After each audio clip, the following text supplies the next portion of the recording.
महत्वपूर्ण सत्र समाप्त हुआ। ये दो अत्यंत महत्वपूर्ण अवसरों का साक्षी था। एक, स्वतंत्रता का अमृत महोत्सव चल रहा है। दूसरा, पाकिस्तान पर हमारी विजय की स्वर्ण जयंती इसी सत्र के दौरान पड़ी। परंतु दुख का विषय यह है कि इस महत्वपूर्ण अवसर पर भी संसदीय गरिमा, लोकतंत्र की आवश्यकता,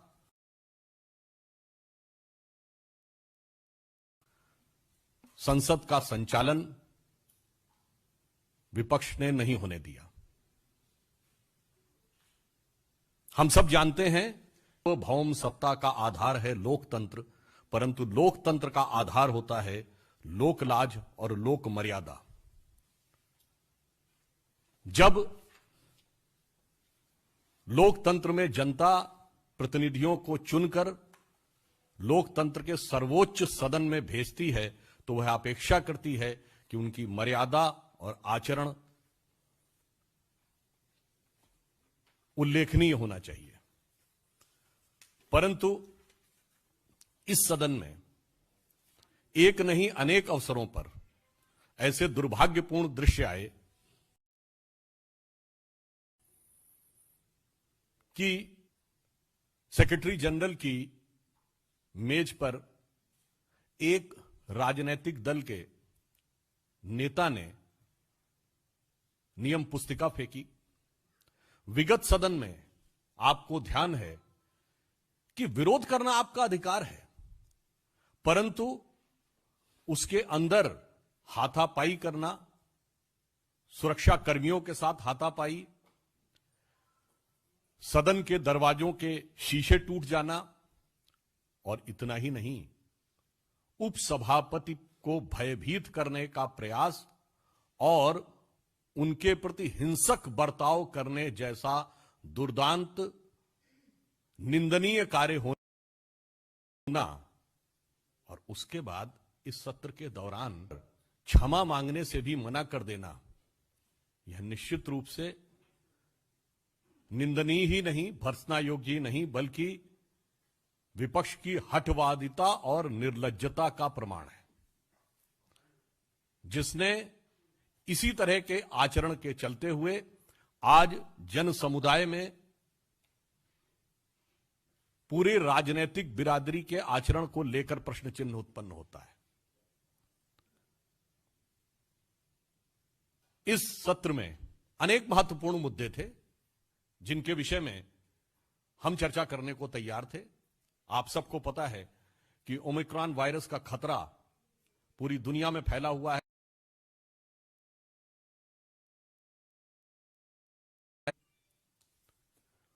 वोटर कार्ड को आधार से लिंक करने का, यानी निष्पक्ष और एक व्यक्ति एक वोट के सिद्धांत को निष्पक्षता और पारदर्शिता पूर्ण ढंग से लागू करने का यह प्रयास, उसे नहीं चर्चा होने दिया गया।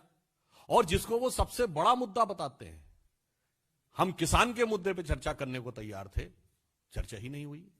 महंगाई, उन्होंने महंगाई के लिए नोटिस दिया, हमने उसको स्वीकार किया, सरकार तैयार थी, उपसभापति ने परमिशन दे दी, और महंगाई के ऊपर चर्चा ही नहीं हुई। यह दर्शाता है कि आपकी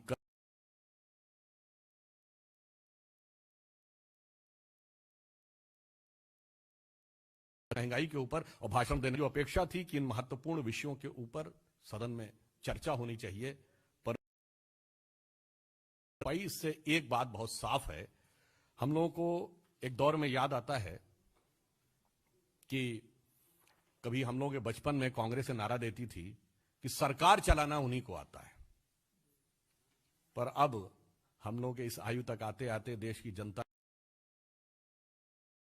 ने बता दिया है कि सरकार चलाना किसे आता है, और सरकार चलाने की उनकी क्षमता को पूरी तरह दरकिनार कर दिया। परंतु सदन में उन्होंने जैसा आचरण दिखाया है, उससे यह भी साफ हो गया कि उन्हें विपक्ष के रूप में व्यवहार करना भी नहीं आता है। तो अब यह स्पष्ट है कि न कांग्रेस को सत्ता चलाना आता है और न ही विपक्ष में एक जिम्मेदारीपूर्ण आचरण करना आता है। इसलिए मैं ये कहना चाहूंगा कि इस समय में जिस प्रकार का यह आचरण हुआ, हम सबको लोकतंत्र में अपने अपने दायित्व का निर्वाह दायित्व बड़ा है। हम सत्ताधारी दल हैं, हमारा दायित्व सबसे बड़ा है, पर कोई भी ये नहीं कह सकता कि उसका कोई दायित्व ही नहीं है। और यदि हम दायित्व का निर्वाह नहीं करते हैं तो हम जनता के सम्मान और जनता की लोकतंत्र की अपेक्षा के साथ अन्याय करते हैं। और वैसे मैं एक कोट करना चाहूंगा। जो लोग कहते हैं कि किसी जमाने में, आज उनको लगता है कि किस प्रकार के वातावरण में कार्य करना पड़ रहा है, ये जब विपक्ष ये किसी मुद्दे पर चर्चा करने को तैयार नहीं थे। मैं कोट कर रहा हूं, ये श्री विमल जलान राज्यसभा के सांसद भी रहे, रिजर्व बैंक के गवर्नर भी रहे और स्वर्गीय इंदिरा गांधी जी और स्वर्गीय राजीव गांधी जी की सरकारों में मुख्य आर्थिक सलाहकार रहे। उन्होंने 2013 में लिखा, on the last day of the Lok Sabha session 8 legislative bill were passed in exactly 17 minutes and the bottom of the roll of parliament was perhaps reached in March 2006 when the budget including the finance bill was passed suddenly without proper notice। अर्थात सदन की गरिमा के प्रति अवमानना सत्ता में रहते हुए भी थी, विपक्ष में रहते हुए भी थी।